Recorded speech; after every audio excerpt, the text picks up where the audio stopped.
Brianna Ray from BriIY, here to bring you something that I hope is going to be really, really fun. I'm sure you've seen one, I'm sure you're interested in one, so today we are going to try out an electric carpet tufting gun. I'm going to unbox this for the first time with you guys. I kind of peeked inside, but I haven't actually played with it at all yet, mostly because I still have some materials kind of coming. First of all, I did need to get a large frame so that I could realistically do any of this work. The gun that I got here, which the tufting gun I got, let's be a little clearer here, is supposed to alternate between the two different kinds. There's a cut pile and there is a loop pile gun. So this is supposed to actually be able to alternate between both. And it came with the carpet fabric that I needed already. So I've got that. I've got this set of directions, which seems, I mean, relatively straightforward. It's very short, which I like to see. I like easy. It does advertise on the front that it is easy to use, which is great, because I think, you know me, I like beginner-friendly things as a beginner myself.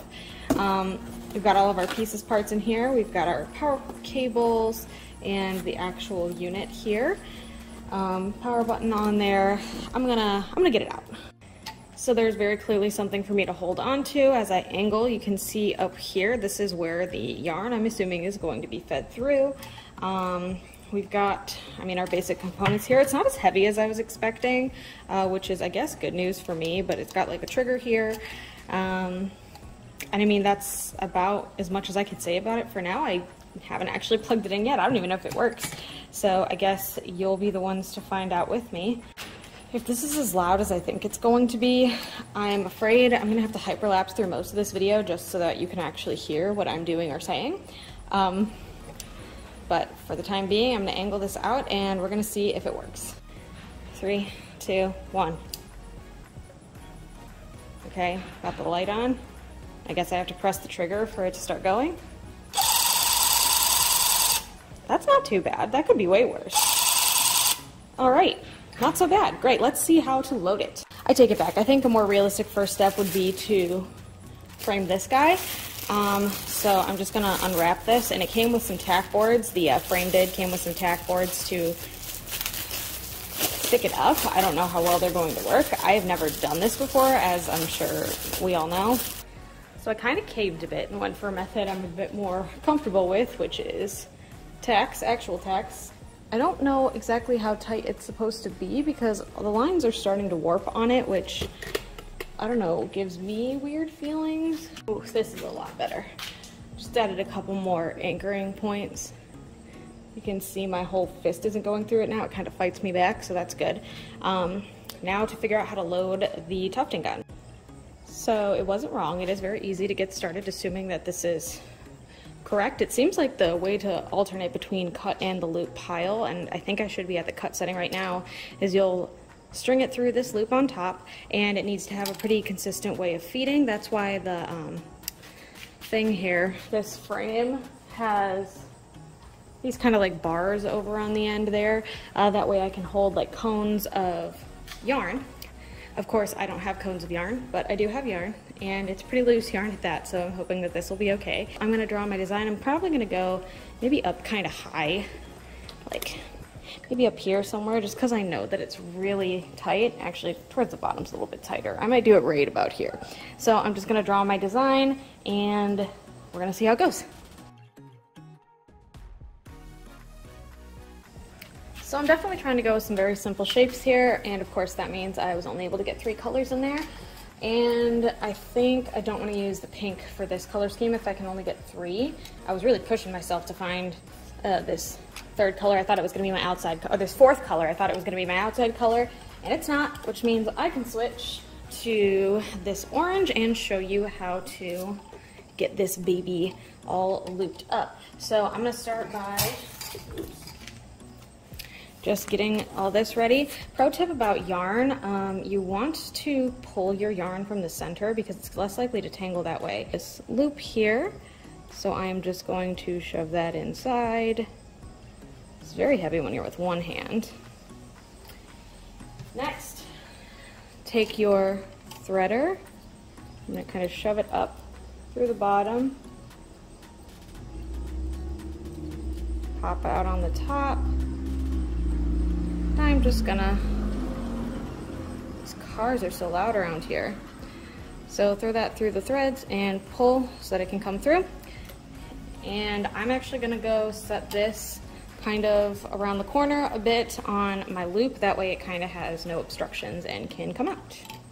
I feel like I'm gonna want a couple of test runs. Let's turn it on. I'm so nervous. Okay, so this is actually the back. I'm gonna try to add some fun facts in here. So this is the back of the piece. So it's not gonna look as clean. I'm gonna be able to kind of do a reveal on the back, which is kind of exciting. And another thing that I learned from the quick start guide that they had in the directions is that you have to kind of go in the direction that this foot is facing. So if you want to tuft this way, then your foot needs to be angled that way. You can't keep it straight up and down and go side to side. It has to be angled the way that you're going. So for me, I feel like maybe this isn't even really the easiest shape I could have done. Definitely could have made my life a little bit easier. But you know, I'm not a quitter. I'm gonna roll with it. So I'm probably gonna go up a bunch and just kind of fill in up and down to kind of keep a rhythm going instead of turning, and also just to kind of get used to the feel of using the machine.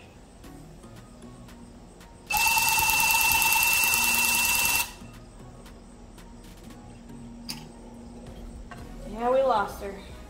And it totally tore up everything. Ooh. I wonder why that happened. Look at how that tore up the rug there. Ah! That's not good. I'm so nervous.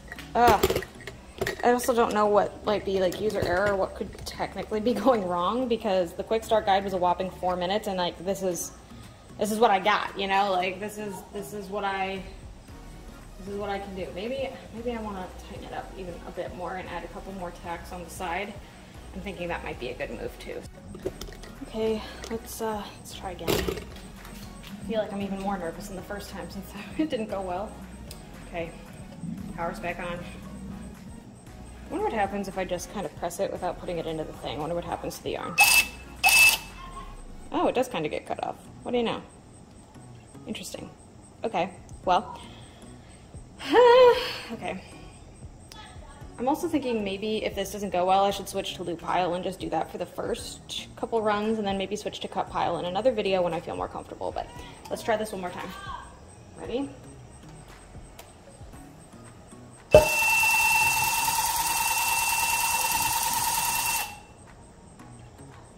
Okay. That went much better. I almost can't wait, and I want to see the other side. Wait. Oh, it looks good on the other side. I mean, that's really all it took, was just doing it. And making sure I maintain that pressure, and I'm gonna keep going up and down and up and down, and I think I'm gonna have some fancy little tufting art. All right, this is super cool. We're gonna do the dark yellow and then like a beige, and then I'm gonna try to put some white at the bottom. I don't know if I feel like it at this point. I'm so excited. Let's hyperlapse through this.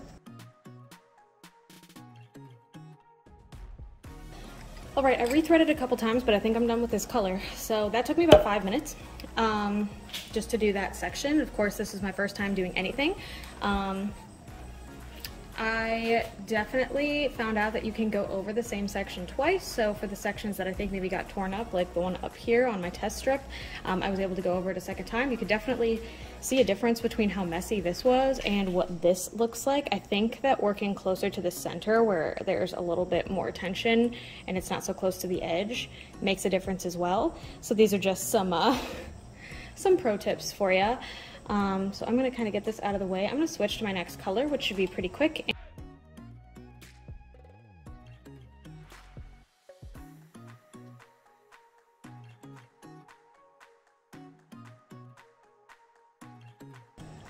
All right, it actually doesn't look all too crazy bad from the back. There's definitely some longer pieces. I'm very impressed that the chenille was able to go through, much like this. I think this is acrylic up here.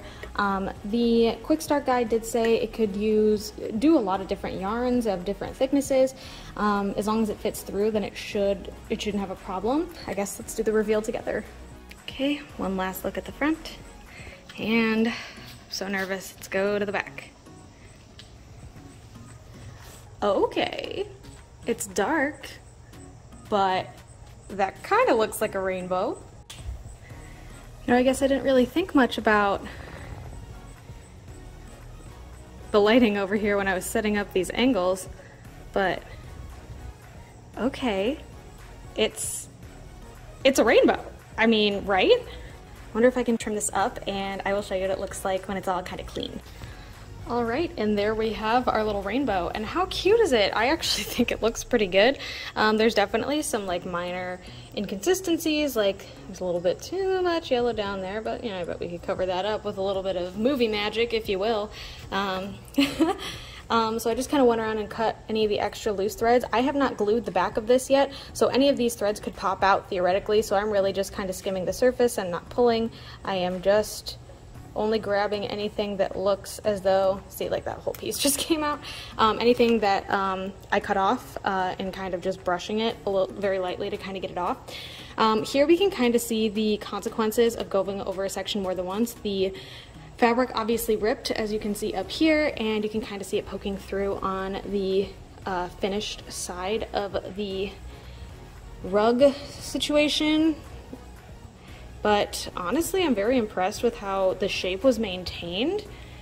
I love the way that the colors look, and overall, I think this is a super fun project, especially considering, I mean, I just opened this up at 6 o'clock p.m., 6 p.m., and it is now 6:51, so I managed to get started and do all this in about 45 minutes. I have done something similar. I've done punch needling, which is kind of the same style of art before. So if you are interested in what that looks like, you can actually see that video up here. I was kind of putting this video off because I don't have the carpet adhesive to put on the back of this to detach it from anything yet. So really today was just about trying out the tufting gun, and probably in another video later on I will do a whole complete rug from start to finish. I'm really liking it. I hope you guys did too. Thank you so much for watching. If you like what you saw, feel free to like and subscribe. I put out new videos every Sunday at noon Eastern Standard Time, and I would love for you to be here for the next one. Thanks again so much, and I hope to see you then. Bye.